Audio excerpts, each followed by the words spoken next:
बैठो। ये बहुत सारे स्मारक बने किसी की याद में, जो छतरियाँ बनती है ना। जोधपुर शहर से महज 9 किलोमीटर की दूरी पर स्थित मंडोर कभी मारवाड़ की प्राचीन राजधानी हुआ करता था। इस जगह का इतिहास सिर्फ राजा महाराजाओं से ही नहीं बल्कि पौराणिक कथाओं से भी जुड़ा है। मान्यता है कि मंडोर लंकापति रावण की पत्नी मंदोदरी का जन्म स्थान था, इसलिए इसे रावण का ससुराल भी कहा जाता है। लेकिन आज ये जगह अपनी शानदार स्थापत्य कला के लिए जानी जाती है। भाई जी 30 रुपए का अलावा है कि ट्रेन की टिकट शामिल है? 30 में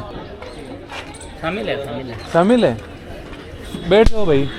ये ट्रेन रवाना हो गई भाई, हम थोड़े लेट हो गए, अगली ट्रेन का इंतजार कर रहे हैं। लगातार दूसरी ट्रेन मिस हो रही है हमारी।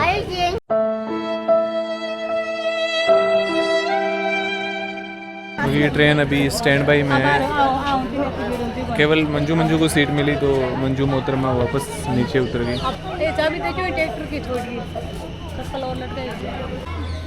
ये मिनिएचर बना है मंडोर गार्डन का। ये ट्रेन फिर से आ गई, अभी शायद इस बार हमारा नंबर पड़ जाएगा। मुझे रुकने देना। बैठो। बैठ जाओ। अरे आ जाओ बच्चे, सबके फालतू मेहनत करिए। ये फेम ऑफ गॉड, यहाँ पर बहुत सारे जो लोक देवता है उनके भी मूर्तियाँ बनी हुई है। ये रामदेव जी महाराज की मूर्ति है। सेम ऐसे ही यहाँ पे हमारे राजस्थान के जो दूसरे लोक देवता है हड़बूजी महाराज, ये हड़बूजी महाराज की मूर्ति है यहाँ पे, हड़बूजी महाराज। और ये वाली है गोगा जी महाराज। अगर आप इतिहास प्रेमी हैं तो यहाँ हॉल ऑफ हीरोज और देवताओं की साल आपको जरूर देखना चाहिए। देवताओं की साल में चट्टान को तराश कर बनाई गई 33 करोड़ देवी देवताओं की मूर्तियां स्थापित है। गोसाई जी की मूर्ति, इसमें ज्यादातर जो मूर्तियां हैं वो यहाँ के लोकल जो हमारे लोक देवता हैं उनकी मूर्तियां बनी हुई है। और इसके पास ही है काला गोरा भैरून जी का मंदिर। तो भैरून जी की एक मान्यता होती है कि अगर आप इन देवताओं को नहीं मानते, मतलब आपका इन पे धोख लगाना या आप परिक्रमा लगाना, दर्शन करना, प्रसाद चढ़ाना अगर आपने कभी किया नहीं है तो आप पहली बार अगर कर देते हैं तो फिर आपको लागू हो जाता है। फिर आपको बार बार यहाँ आना होता है और ये सब करना होता है, ऐसी मान्यता मानी जाती है। ये मोंकीज़ है। ये सामने जो पोल है इसको अजीत पोल बोलते हैं, यहीं से एंट्रेंस इसका है। इसके अलावा यहाँ अजीत पोल, जनाना महल और सुंदर एक थंबा महल भी है जो आपको एक शाही एहसास दिलाते हैं। ये वीर राव हेमा गहलोत जी का स्टेचू बना है विद घोड़ा। यहाँ पे ऐसे ऐसे शिलालेख बने जिन पे बिल्कुल डायरेक्शन और उनके नाम लिखे हुए हैं। आप आराम से इस जगह पे आ सकते हैं, घूम सकते हैं, कोई गाइड की जरूरत नहीं है। मंकी है, जोधपुर में उतने नहीं है लेकिन इस इलाके में काफ़ी मंकी है। ये देखो, ये मल्टी कलर प्लांटर, अभी तो कुछ खास नहीं लग रहा, मुझे घास सी लग रही है। अभी जो हम अक्षरधाम मंदिर देख के आए थे इससे पहले, वही इसी आर्किटेक्चर में बना है। यहाँ पे laser light and sound show भी होता है।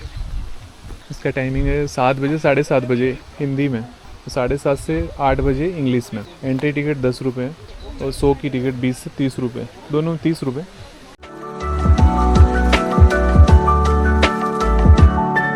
यहाँ पर नहरें, फव्वारे और एक छोटी झील भी है जहाँ आप आराम से बैठकर प्रकृति का मजा ले सकते हैं। मैं बहुत बार सुना कि मंडोर गए, नहीं गए। आज मैं आया हूँ तो मुझे रियली ऐसा लगा कि मैं इसको इतने दिन क्यों नहीं देखा। यहाँ के मुख्य आकर्षण मारवाड़ के महाराजाओं की भव्य छतरियाँ। इन छतरियों की बनावट किसी मंदिर से कम नहीं है, जो उस समय के कलाकारों की बेहतरीन कारीगरी को दर्शाती है। यहाँ एक और ये स्मारक इतिहास की गहराइयाँ बयां करते हैं, वहीं दूसरी ओर मंडोर गार्डन अपनी हरी भरी हरियाली और शांत वातावरण के कारण एक लोकप्रिय पिकनिक स्पॉट भी है। ये छतरियाँ बनी हुई है यहाँ पर हमारे लेफ्ट साइड में और राइट साइड में, बहुत ही खूबसूरत। यह मंदिर है क्या है ये तो मेरे को समझ में नहीं आ रहा। लोग जूते पहने हुए ऊपर जा रहे हैं, लिखा हुआ है, बस जस्ट लिखा है कि रिमूव योर शूज। क्या ऐसा इतना लिखना ही सफिशिएंट है? ये रियली में बिल्कुल एंटीक लुक लग रहा है मुझे। देवल जो स्मारक बना है इसका नाम देवल है।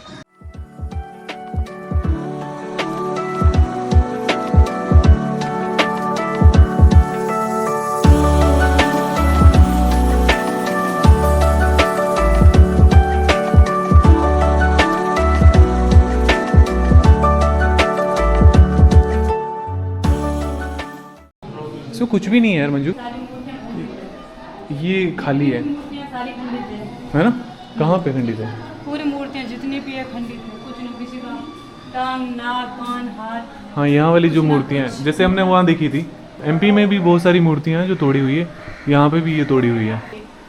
इंसानों द्वारा किया गया कार्य है। औरंगजेब ने सबसे ज़्यादा नुकसान पहुँचाया था। इसको बहुत ही सुंदर हाल। परदादा के परदादा के परदादा ये काम कर क्या फ़र्क पड़ता है उससे? नहीं चढ़ सकते क्या ऊपर? मना है? कैसे मना है? अच्छा, ऊपर का जो रास्ता है वो लॉक किया हुआ है। ये बहुत सारे स्मारक बने, किसी की याद में जो छतरियाँ बनती है ना, उस टाइप से यहाँ पे बहुत सारी छतरियाँ भी बनी हुई है। ये टी टाइम है, ये प्लेयर है जो फास्ट फूड वगैरह कुछ भी नहीं खाएंगे, और ये चाय के शौकीन, और दूसरा मैं भी। ये गलती से कॉफ़ी तो नहीं रखना, गलती से आप। एडवेंचर पार्क है, इसकी साइड टिकट अलग से है। जो छोटे बच्चे हैं उनके लिए बहुत सही है। यहाँ पे देखो, ये पत्थर की जो चेयर और टेबल बनी है, वेरी यूनिक।